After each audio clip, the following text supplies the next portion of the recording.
కమ్యూనిస్టుల ప్రాబల్యం గల కేరళ రాష్ట్రం ఇస్లామిక్ ఉగ్రవాదానికి నిలయంగా మారింది. పిఎఫ్ఐ కార్యకలాపాలను కేంద్రం కట్టడి చేయగానే MEC-7 పేరిట మరో ముప్పు ముంచుకొచ్చింది.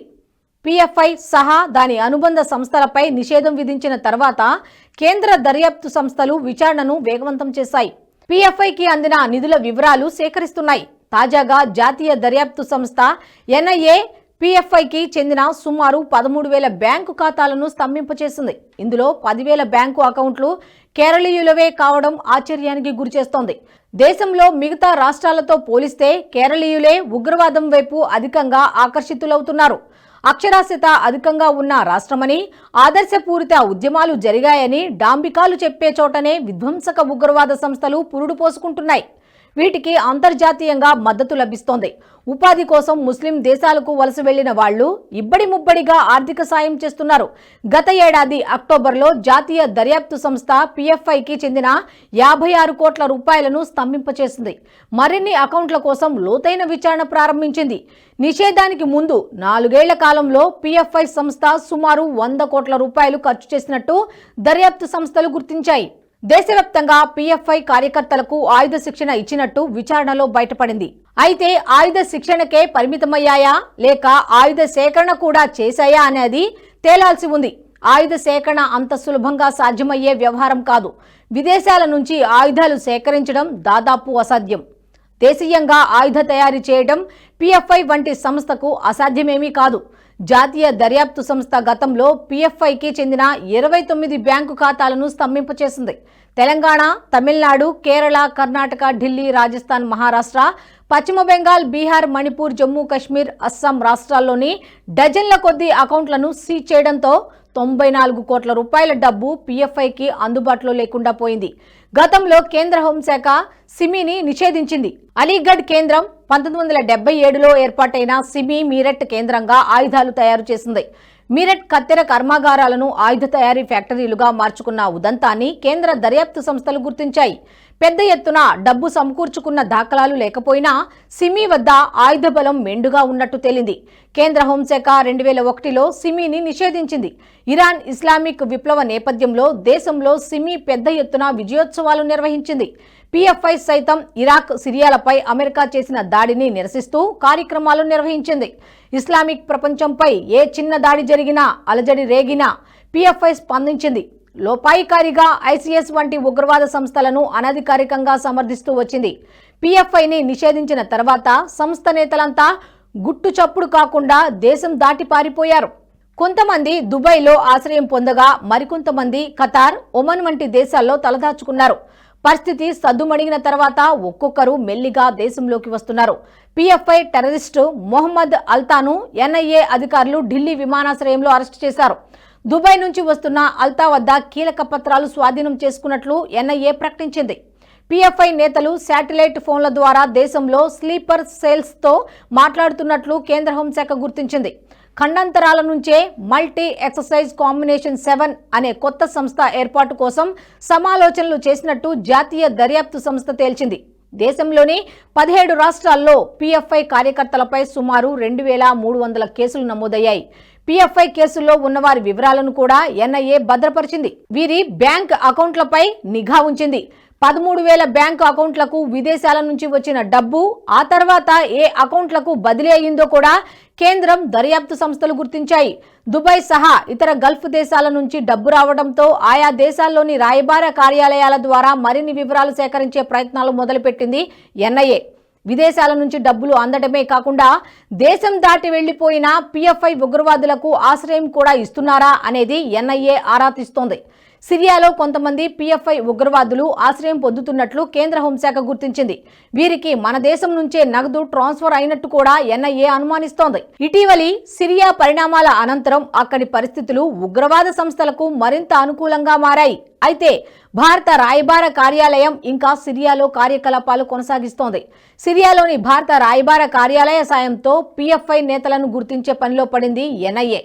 2021 జూన్లో కేరళలోని కొల్లాం జిల్లాలోని అటవీ ప్రాంతంలో పిఎఫ్ఐ దాచిపెట్టిన పేలుడు పదార్థాలను NIA స్వాధీనం చేసుకుంది. వీటిని తయారు చేసేందుకు వాడిన ఎలక్ట్రిక్ సామాగ్రిలో విదేశాల నుంచి తెచ్చినవి కూడా ఉన్నాయి. అంటే పేలుడు పదార్థాల తయారీ కోసం ముందస్తు ఏర్పాట్లు చేయడంతో పాటు అందుకు అవసరమైన బడ్జెట్ కేటాయింపులు కూడా జరిగినట్టు జాతీయ దర్యాప్తు సంస్థ తేల్చింది. దీంతో PFIపై నమోదైన మొత్తం కేసుల దర్యాప్తును NIA పర్యవేక్షించాలని నిర్ణయించింది. దర్యాప్తులో సమన్వయం సాధించడం వల్ల నేర తీవ్రత పూర్తి స్థాయిలో అవగాహనలోకి వస్తుందని NIA నిర్ధారించింది. PFI కీలక సభ్యుడు, పలు కేసుల్లో నిందితుడైన నిజామాబాద్ వాసి మొహమ్మద్ అబ్దుల్ ఆహద్ నాంపల్లి క్రిమినల్ కోర్టులో లొంగిపోవడంతో NIA రంగంలోకి దిగింది. ఖాతాలు స్తంభింపజేసిన సమయంలోనే ఆహద్ లొంగిపోవడంతో కొన్ని కీలక కేసుల్లో దర్యాప్తులో కీలక విషయాలు వెలుగు చూసే అవకాశం ఉంది.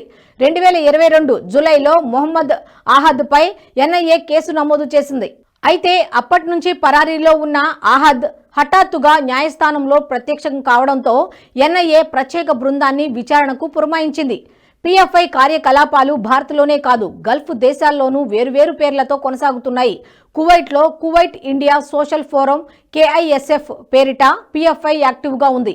Emirates Indian fraternity forum EIFF పేరిట దుబాయ్లో PFI కార్యకలాపాలు కొనసాగిస్తోంది. గల్ఫ్ దేశాల్లోని PFI అనుబంధ సంస్థలు నిధుల సేకరణ, ఆధునిక పరికరాల కొనుగోలు, భారత్లో కేసులు ఎదుర్కొంటున్న వారికి న్యాయం, సాయం అందించడం వంటి కార్యక్రమాలు చేస్తుంటాయి. గల్ఫ్ దేశాల్లో సురక్షిత ప్రాంతాలను వెతికి భారత్ నుంచి పారిపోయిన వారికి ఆశ్రయం కల్పిస్తాయి. డెల్ల నిర్వహణ కోసం ప్రత్యేకంగా నిధులు కేటాయిస్తాయి. హవాలా మార్గంలో నిధులు తరలించిన ఆరోపణలతో ఈడీ కేసులు నమోదు చేసింది. అబ్దుల్ రెహమాన్, అనీస్ అహ్మద్, అఫ్సర్ పాషా, AS ఇస్మాయిల్, మొహమ్మద్ షకీఫ్లను గతంలో అరెస్టు చేసిన ఈడీ నిధుల సేకరణకు సంబంధించిన అన్ని రహస్య మార్గాలను కనుగొంది. ఇతర దేశాల నుంచి సుమారు 170 కోట్ల రూపాయలు హవాలా మార్గం ద్వారా వచ్చినట్టు ఈడీ తెలిపింది. స్థిర చరాస్తులతో కలిపి బ్యాంకు ఖాతాల్లోని సుమారు 156 కోట్లను ఈడీ జప్తు చేసింది. తాజాగా 13,000 బ్యాంకు అకౌంట్లను స్తంభింపజేయడంతో మారు పేరుతో ఉనికిలోకి వచ్చిన మల్టీ ఎక్సర్సైజ్ కాంబినేషన్ 7 సంస్థ కార్యకలాపాలు కొనసాగే పరిస్థితి లేదు. MEC7 కు ఎట్టి పరిస్థితుల్లో నిధులు అందకుండా కేంద్ర హోంశాఖ గట్టి నిఘా ఉంచింది. ఉత్తర కేరళలోని కోజికోడ్, మలప్పురం జిల్లాలో సుమారు 1000 శాఖలను MEC7 నిర్వహిస్తోంది. గుట్టు బయటపడకుండా, అంతు చిక్కకుండా కార్యకలాపాలు సాగించేందుకు MEC7 పక్కా ప్రణాళికలు రచించింది. యోగా, ఏరోబిక్స్ వంటి వ్యాయామ కార్యక్రమాలు నిర్వహిస్తున్నట్టు పైకి చెబుతోంది. గతంలో PFI విషయంలోనూ ఇదే జరిగింది. MEC7 విషయంలో స్వయంగా CPM నేతలే అనుమానాలు వ్యక్తం చేశారు. PFI మరో రూపమే MEC7 అంటూ CPM కోజికోడ్ జిల్లా శాఖ బాహాటంగా విమర్శలు గుప్పించింది. అగ్రనేతలు మొట్టికాయలు వేయడంతో వెంటనే తేరుకొని తన వ్యాఖ్యలు ఉపసంహరించుకున్నట్టు CPM కోజికోడ్ జిల్లా శాఖ కార్యదర్శి P మోహనన్ ప్రకటించారు. సున్నీ గ్రూప్ నేతలు కూడా MEC7 కార్యకలాపాలపై అనుమానాలు వ్యక్తం చేశారు. వ్యాయామ పాఠాల పేరిట అనుమానాస్పద కార్యక్రమాలు చేస్తున్నట్టు విమర్శించారు. మలబార్ తీరంలో MEC7 కు ఆదరణ పెరుగుతుండటంతో సున్నీ యువజన సంఘం నేతలు కూడా బాహాటంగానే పెదవి విరిచారు. MEC7 నేపథ్యంలో ఏదో జరుగుతుందనే అనుమానం వ్యక్తం చేశారు. PFI ఏ ప్రాంతంలో బలంగా ఉండేదో సరిగ్గా అదే ప్రాంతంలో MEC7 కూడా బలపడుతోంది. అంతేకాదు, మలబార్ తీర ప్రాంత చరిత్రలో ముస్లిం తిరుగుబాటు నేపథ్యంగా ఉండటం, అదే మలబార్ ప్రాంతంలో PFI బలంగా పనిచేసిన గతం ఉండటంతో అనుమానాలు వ్యక్తమవుతున్నాయి. జమాత్-ఏ-ఇస్లామీ కుట్రపూరితంగా MEC7ను ఏర్పాటు చేసిందనే ఆరోపణలు కూడా సున్నీ సంఘాల నుంచి వస్తున్నాయి. జమాత్-ఏ-ఇస్లామీ సంస్థకు సౌదీ అరేబియా నుంచి వస్తున్న నిధులను MEC7 కార్యకలాపాలకు వెచ్చిస్తోందనే ఆరోపణలు కూడా ఉన్నాయి. ఉగ్రవాదానికి ఆజ్యం పోసే వహాబీ సైద్ధాంతిక పునాదులను పటిష్టం చేసేందుకే జమాత్-ఏ-ఇస్లామీ EMC7 వంటి సంస్థలను స్థాపించిందంటాయి సున్నీ సంఘాలు. మొత్తంగా కేంద్రం ఎప్పటికప్పుడు ఉగ్రవాద అనుబంధ సంస్థలు, ఉగ్రవాదాన్ని ప్రోత్సహించే వ్యక్తుల మూలాలు తెలుసుకొని ఆర్థిక మూలాలను అష్టదిగ్బంధనం చేస్తోంది. రాబోయే రోజుల్లో మరింత పెద్ద ఎత్తున PFI రహస్య బ్యాంకు ఖాతాలను స్తంభింపచేసే అవకాశం ఉన్నట్టు తెలుస్తోంది. సాయి గారు, మీ మీద నమ్మకం ఉంది. మీరేం చేస్తున్నారు? దేశాన్ని మంచి చేస్తారు. మీరు OTT ఛానల్ ఓపెన్ చేస్తారు. Give me the honour to become the first subscriber. Thank you sir. NH ప్రైమ్ని సబ్స్క్రైబ్ చేసుకుంటున్నందుకు first thank you very much sir.